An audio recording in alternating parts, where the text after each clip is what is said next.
Puluhan mahasiswa di Kabupaten Tangerang, Banten berlangsung ricuh.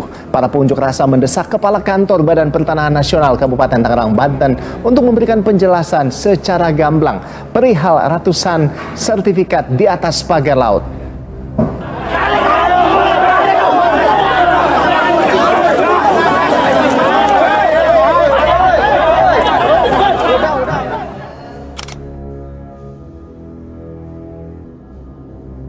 Jangankan 200 sekian puluh sertifikat itu dibatalkan karena cacat, karena faktor melanggar hukum, satu saja cukup gitu.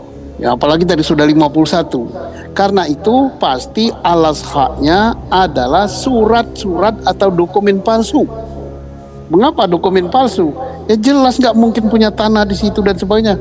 Jadi berpatokan kepada pembatalan yang dilakukan oleh Kementerian ATR BPN, entah satu sertifikat, syukur kalau semuanya itu sudah bisa dijadikan sebagai salah satu alat bukti bahwa telah terjadi tindak pidana pemalsuan. Kalau pemalsuan itu diikuti dengan tindak pidana suap, maka itu menjadi tindak pidana korupsi. Sekarang siapa pelakunya? Ya pelakunya jelas itu mulai dari si lurah itu tadi, lurah ngotot itu tadi, lurah mana itu Kohot. Nah, lurah Kohot dia udah ngaku pasti dia ngeluarin dokumen itu. Kemudian siapa lagi? Usut saja siapa yang nerima. Ya, yang nerima misalnya Agung Sedayu dengan anak perusahaan Intan Agung Makmur. Ya nggak mungkin lah nenek moyangnya punya tanah di situ. Kalau nggak mungkin nenek moyangnya punya tanah, dia pasti beli. Belinya pasti nggak beres, notarisnya pasti kena juga itu. Nah, jadi udah gampang ngusutnya. Pagar dan sertifikat HGB di Laut Tangerang, bukti kong kali kong di era Jokowi. Assalamualaikum warahmatullahi wabarakatuh. Halo Sobat RJ semuanya. Indonesia kini kembali diguncang oleh skandal yang begitu menggemparkan. Kali ini bukan hanya masalah di darat, tapi juga di laut. Bahkan saat ini pun mulai terungkap semuanya bahwa banyak terjadi pematokan-pematokan di beberapa wilayah perairan kita. Tapi yang paling bikin heboh tentu saja pagar laut Tangerang. Kasus inilah yang kemudian menjadi cikal bakal terbongkarnya pagar laut serupa di beberapa wilayah laut di Indonesia. Lalu yang menjadi pertanyaan, apa yang sebenarnya terjadi? Bagaimana mungkin sertifikat HGB maupun hak milik bisa diterbitkan di atas air? Dan mengapa nama mantan Presiden Jokowi kembali disebut-sebut dalam polemik ini? Mari kita bongkar fakta-fakta mengejutkan yang tersimpan di balik pagar misterius ini.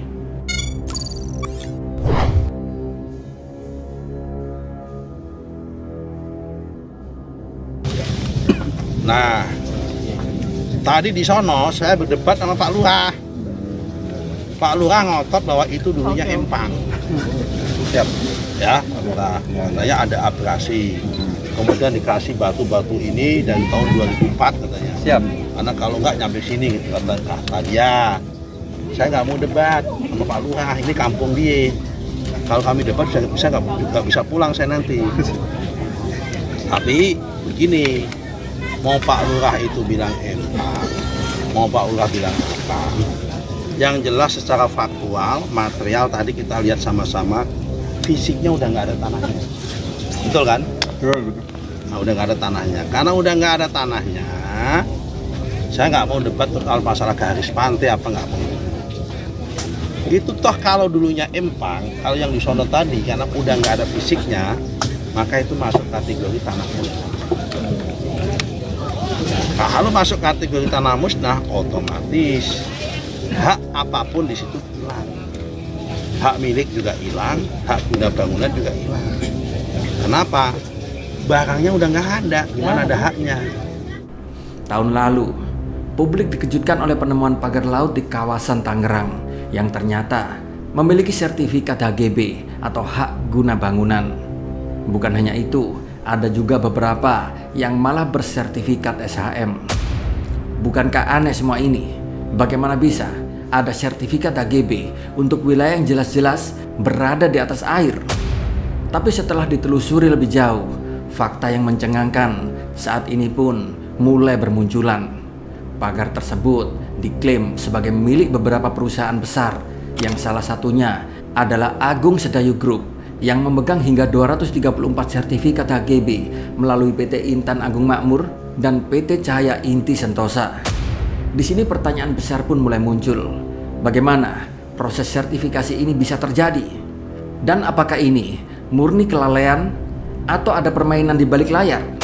Pemirsa, pemasangan pagar laut ilegal bersertifikat sepanjang 30,16 km di perairan Kabupaten Tangerang, Banten berbuntut laporan dugaan korupsi.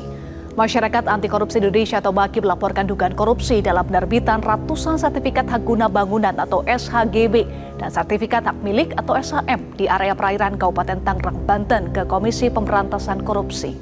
Masalah ini pun kian semakin memanas ketika Arsin bin Sanib, Kepala Desa Kohot, dipanggil oleh Kejaksaan Agung sesuai dengan surat nomor B-FD.2-FD.1-01-01-2025 tertanggal 22 Januari 2025. Di sini Arsin diminta menunjukkan dokumen letter C terkait kepemilikan lahan dalam pagar laut tersebut. Namun hingga kini Arsin bin Sanib, Kepala Desa Kohot ini tidak bisa ditemui ataupun dihubungi oleh banyak media. Sobat RJ, di sini ada dugaan kuat bahwa penerbitan SHGB maupun SHM ini ada tindak pidana korupsi yang terjadi. Bahkan menurut laporan Said Didu, beliau mengatakan Arsin di sini adalah salah satu pendukung keras proyek Pantai Indah Kapuk atau PIK 2 yang telah memaksa warga untuk menyerahkan tanah-tanah mereka dengan ganti rugi yang minim. Kades ini paling keras melawan perjuangan membuka kasus PIK 2. Sampai sekarang di Desa Kohot dan desa lain di bawah komando yang bersangkutan masih memasang berbagai foto saya, cuit Said Didu. Dalam peristiwa pembongkaran perampasan tanah masyarakat di Tangerang ini pun, Said Didu telah beberapa kali berhadapan dengan para preman bayaran. Dan ini terjadi saat mengunjungi desa-desa tersebut. Bahkan dirinya sampai dikejar-kejar oleh para preman bayaran yang mengaku adalah warga sekitar. Ini masyarakat yang betul-betul tinggal menunggu waktu. Coba lihat anak-anak, kita nggak tahu masa depannya kemana. Dengan digusur begitu saja, ini mereka kedinginan, kebanjiran. Saya hanya menyentuh hati pengambil kebijakan. Lihatlah rakyatmu di bawah seperti ini, tiap hari menghadapi kehidupan sekarang ini tidak jelas. Kalau digusur dia pindah kemana? Saya nggak bisa. Coba sini maju, Bu. Pengambil kebijakan, lihatlah. Ratusan ribu rakyat seperti ini. Kalian gusur di kampung mereka. Lihat anak-anak. Lihat anak-anak. Mereka mau hidup kemana anak-anak seperti ini? Nih, anak-anak masih kecil. Kalian masih kecil. Kalian gusur, kalian apa?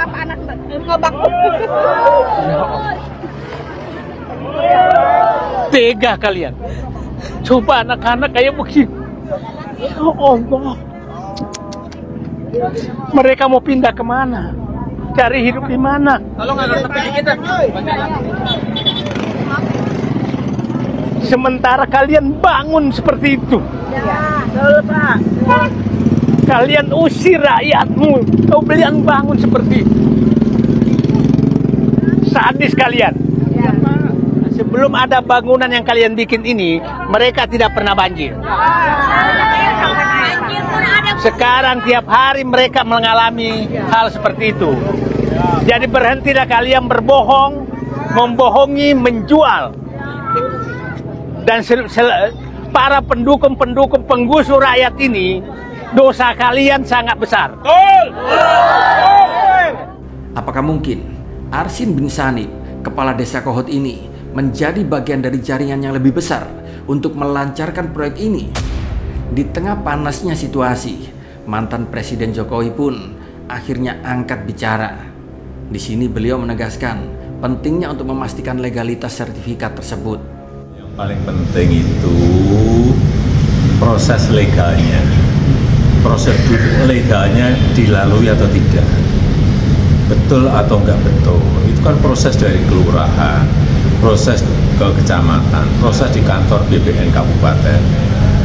Kalau untuk SHM-nya, kalau untuk SHGB-nya juga di kementerian, dicek aja apakah proses legalnya, prosedur legalnya semuanya dilalui dengan baik atau tidak. Dan itu juga tidak hanya di Tangerang, di Bekasi, juga ada di Jawa Timur dan di tempat lain. Saya kira yang paling penting cek itu, investigasi itu. Namun di sini bukannya menenangkan suasana, pernyataan Jokowi tersebut justru dinilai publik sebagai upaya cuci tangan.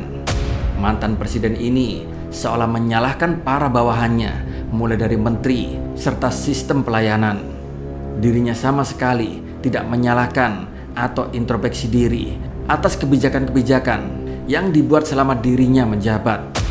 Beberapa pihak pun menilai ini bukan pertama kalinya warisan dari kebijakan era Jokowi yang menimbulkan kekacauan.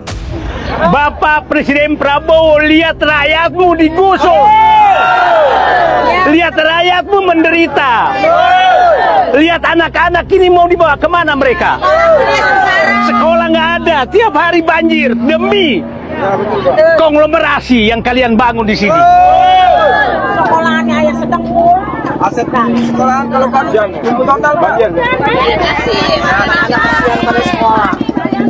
Lagi dapat hujan, hujan. Lihat ibu-ibu semua. Kayak lautan ini Pak. Ya Allah, saya nggak bisa ngomong lagi. Betapa penderitaannya rakyat ini. Saya nggak tahu nanti, belum tentu bisa tidur. Kita lagi. Belum tentu cari makan seperti apa. Mereka lewat kemana lagi cari makan?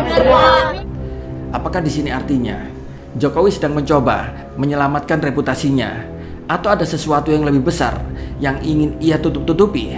Masalah ini pun kian semakin rumit ketika nama Surtawijaya, Ketua Asosiasi Pemerintah Desa Seluruh Indonesia atau APDESI, diduga tersangkut masalah pagar laut PIK 2 ini. Hal ini berdasarkan keterangan Said Didu dalam akun X-nya yang mengatakan, jangan lupa bahwa Ketua APDESI yang mendukung Jokowi 3 periode adalah kades dari wilayah PIK 2. Di sini Surtawijaya adalah kepala desa Babakan Asem, salah satu wilayah yang juga berada di dekat PIK 2. Dirinya terkenal karena dukungannya terhadap masa jabatan kepala desa hingga 27 tahun dan bahkan mendukung Jokowi untuk 3 periode. Fakta ini pun tentu saja lalu menimbulkan kecurigaan publik. Dan pertanyaannya, apakah ada hubungan antara dukungan politik Surtawijaya kepada Jokowi dengan terbitnya sertifikat HGB di atas laut ini? Dan benarkah proyek PIK 2 ini memang dikawal oleh para kepala desa yang juga melibatkan para elit dan pihak-pihak tertentu untuk kepentingan para oligarki?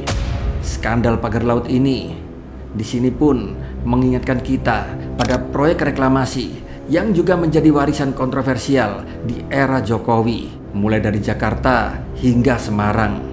Di sini kebijakan reklamasi kerap kali menimbulkan polemik di masyarakat. Ribuan hektar sawah produktif dikorbankan demi ambisi pembangunan yang katanya demi kepentingan rakyat. Walaupun fakta-fakta di lapangan justru rakyatlah yang banyak menjadi korban. Ganti rugi seenaknya yang tidak sebanding karena berembel-embel proyek strategis nasional. Dan dengan adanya pagar laut di Tangerang ini serta beberapa wilayah di Indonesia ini, di sini apakah kita sedang menyaksikan pola yang sama akan terulang kembali? Di sini tentu masyarakat pantas bertanya, siapa yang sebenarnya diuntungkan dari semua ini? Apakah para cukong oligarki atau warga setempat yang tergusur proyek ini? Sobat RJ, pagar laut di Tangerang ini bukan hanya sekedar pagar laut. Ia adalah simbol dari sistem yang penuh dengan kejanggalan. Dari sertifikat HGB di atas air hingga dugaan korupsi yang melibatkan kepala desa, para elit, dan konglomerat besar. Kasus ini menunjukkan betapa lemahnya kontrol negara di era Jokowi terhadap praktek-praktek semacam ini. Dan marilah kita sebagai rakyat jelata terus mengawal kasus ini hingga tuntas. Jangan biarkan mereka yang ada di atas terus bermain-main dengan nasib bangsa ini. Karena pada akhirnya yang paling menderita tentu saja kita, saudara-saudara kita, para rakyat jelata. Lalu pertanyaannya, bagaimana pendapat kalian soal skandal pagar laut ini?